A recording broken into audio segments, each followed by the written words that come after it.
Hey, welcome everybody. This is an episode of the Canadian journalist, Ernie Racine News. We got Trudeau in the hot seat, ruining Canada on purpose. Let's take a look. Trudeau first promised no deficits. Budgets would balance themselves. And the budget will balance itself. Then he said one or two minor $10 billion deficits that would balance by 2019.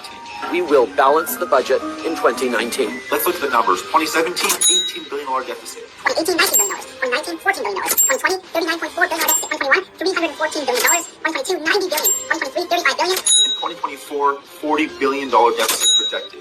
If you do the math that no one's doing, that's a combined $600 billion in debt on the backs of Canadians. More than all the prime ministers in the history of Canada combined. That's $37,000 of debt per Canadian. I want to assure Canadians that our belief is we need to invest in middle-class Canadians, support middle-claess Canadians, and we will not be raising taxes on the middle class. We will not be raising taxes on the middle class. The federal government is raising the alcohol excise tax. The highest alcohol excise tax increase in 40 years. The cost of gas went up overnight as an increase to the federal carbon tax has gone into effect today. The federal carbon price will increase $15 from $65 a ton to $80. A person can't get ahead in life. There's no possibility of saving money. I can't pay my bills and taxes and buy food because it's too much. Ottawa plans on increasing the levy each year until 2030. We will not be raising taxes on the middle class. We will not be raising taxes on the middle class. We need real change in affordable housing. The federal government is not only back in housing, but we're here to stay. We're moving forward with a national housing strategy. We made housing a priority. The federal government does have a role to play in housing. I'll be blunt as well. Housing isn't a primary federal responsibility.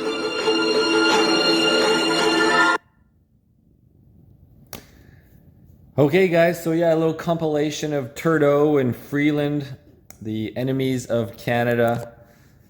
Mass immigration, and to kind of manipulate the fact that they've increased the debt by such a substantial amount compared to all previous prime ministers combined.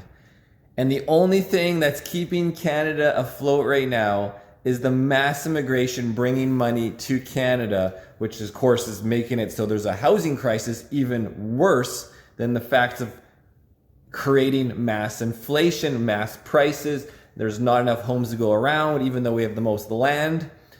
And then increasing our taxes because they spent all our $600 billion increasing the debt. And then they will need to tax us to help fund their unhealthy spending to destroy Canada. What do you guys think? Write in the comments.